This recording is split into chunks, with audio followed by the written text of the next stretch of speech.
Ini adalah truk. Ini juga truk. Dan ini juga truk. Jika kita melihat sekilas, ketiga truk tersebut memiliki ukuran dimensi, spesifikasi, dan lainnya yang hampir sama. Namun nyatanya semuanya cukup berbeda. Yang ini truk tronton, yang ini truk trinton, dan yang ini truk trintin. Ya, namanya mungkin tidak familiar untuk sebagian orang, karena biasanya kita hanya tahu truk tronton. Namun apa perbedaan dari ketiga truk ini? Jawabannya konfigurasi sumbu tengahnya. Yang pertama tronton. Truk tersebut bisa dibilang tronton jika memiliki konfigurasi 1.1, 2.2, 2.2 dengan 3 sumbu reda. Dengan konfigurasi tersebut, jumlah ban yang biasanya dimiliki truk tronton sekitar 10 ban dan memiliki perkiraan bobot 11-12 ton. Kemudian yang kedua, trintin. Truk trintin memiliki 3 sumbu roda seperti tronton, namun sumbu tengahnya lebih dekat ke sumbu depan, yang mana kalau trintin memiliki konfigurasi 1.1, 1.1, 2.2, yang berarti trintin akan memiliki jumlah roda yang lebih sedikit dibandingkan tronton. Selain itu, ban tengahnya juga bisa berfungsi sebagai pengarah gerak dari truk, yang mana bisa ikut berbelok saat setir diputar. Karena lebih sedikit penggunaan ban dan lainnya, truk trintin memiliki perkiraan bobot yang lebih ringan dari tronton, yaitu 10-11 ton aja. Kemudian terakhir ada trinton, dan ini adalah truk yang paling besar dari truk trintin dan tronton. Kenapa truk ini paling besar? Tentu aja karena truk ini memiliki 4 sumbu roda, yang berarti trinton adalah gabungan dari trintin dan tronton.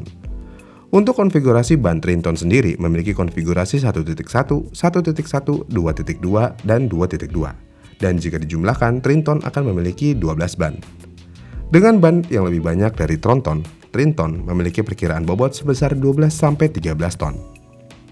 Menariknya, perkiraan berat ini berdasarkan truk dengan bak tertutup. Kalau truk yang bentuknya lost bak atau flatbed mungkin lebih ringan bobotnya. Itulah perbedaan ketiga truk ini. Namun di Indonesia sendiri, tronton adalah jenis yang paling banyak digunakan. Namun kenapa trintin dan trinton jarang digunakan? Jawabannya yang pertama tentu aja klasik, yaitu infrastruktur. Jadi salah satu tantangan terbesar untuk penggunaan truk berukuran besar di Indonesia adalah kondisi infrastruktur yang belum sepenuhnya mendukung. Untuk truk trinton khususnya memiliki dimensi yang sangat besar dan bobot yang berat, yang berarti truk jenis ini memerlukan jalan berkualitas tinggi dengan daya dukung yang kuat. Dan sayangnya banyak jalan di daerah-daerah terpencil atau bahkan jalan antar kota yang masih memiliki keterbatasan daya dukung beban.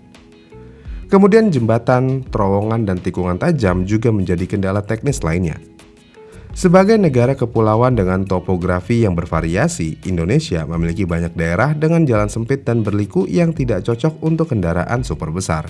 Dan hal ini membuat operasional truk sekelas trinton menjadi sulit dan beresiko tinggi. Lalu bagaimana dengan trintin? Padahal trintin lebih kecil dari tronton, kenapa jarang juga? Ya secara spesifik memang iya, tapi secara harga, truk trintin memiliki harga yang lebih mahal daripada truk tronton. Sebagai contoh, truk tronton harganya sudah sangat mahal, belum pajak tahunan dan lainnya. Apalagi trintin harganya bisa lebih mahal daripada tronton.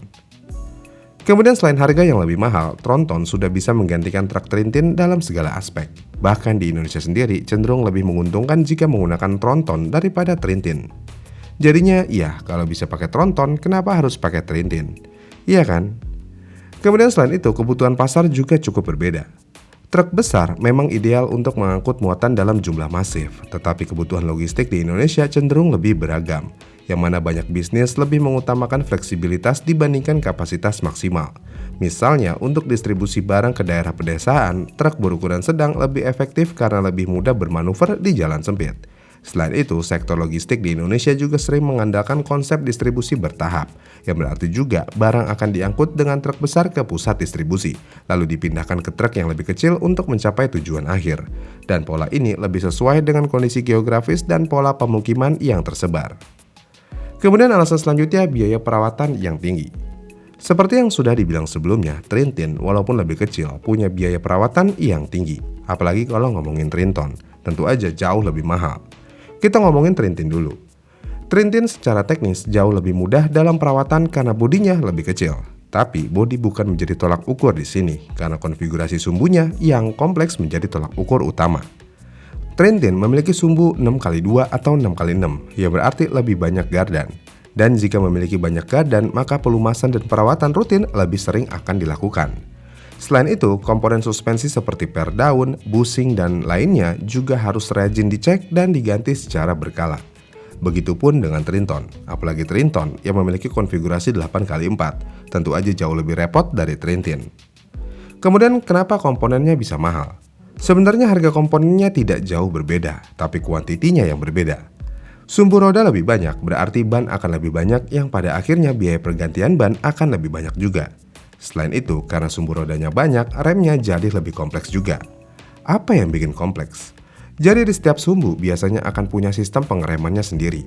Jadi ya pergantian kampas rem, kaliper, dan cakram akan lebih banyak dan sering. Dan lagi-lagi kuantiti bermain di sini. Namun selain kuantiti, usia pakai part juga bermain. Karena mau bagaimanapun, Trintin apalagi Trinton memang dirancang untuk mengangkut beban lebih berat atau di medan berat. Dan hal ini bikin mesin, transmisi, dan diferensial bekerja lebih keras. Jadi ya lebih sering butuh servis besar. Dan terakhir, apa yang bikin mahal? Tentu aja karena ini lebih kompleks, berarti waktu servis akan lebih lama. Yang berarti juga biaya kerja akan lebih tinggi. Terlebih lagi di Indonesia sendiri, karena jenis truk ini kurang populer, beberapa komponen juga jadi jarang tersedia, yang pada akhirnya harus dipesan khusus. Kalau udah dipesan khusus, berarti harus original dan harganya pasti mahal. Menariknya di sini adalah truk Trinton dan Trintin bukan berarti tidak ada di Indonesia sama sekali, karena faktanya kendaraan ini sebenarnya sering digunakan untuk keperluan militer atau proyek infrastruktur berskala besar yang membutuhkan transportasi alat berat. Namun iya, penggunaannya sangat terbatas pada skenario khusus dan bukan bagian dari ekosistem logistik komersial sehari-hari. Lalu dari ini semua mana yang lebih baik? Jawabannya tentu aja Tronton, khususnya untuk di Indonesia. Skala pengangkutan hampir tidak jauh berbeda, tapi dari segi perawatan dan keandalan, Tronton masih di atas kedua jenis truk tersebut. Tapi ya semua balik lagi ke kebutuhan masing-masing. Pilih Tronton jika kalian membutuhkan kapasitas angkut yang sangat besar untuk pengiriman logistik skala besar atau barang-barang berat.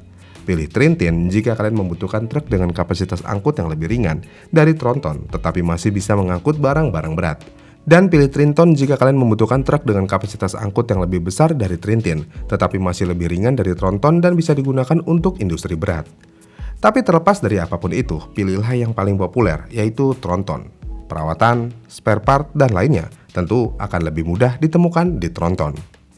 Itulah alasannya kenapa truk Trintin dan Trinton jarang ada di Indonesia, dan kenapa Tronton lebih populer di Indonesia. Gimana nih menurut kalian? Komen di kolom komentar di bawah ya, dan sampai jumpa di video selanjutnya.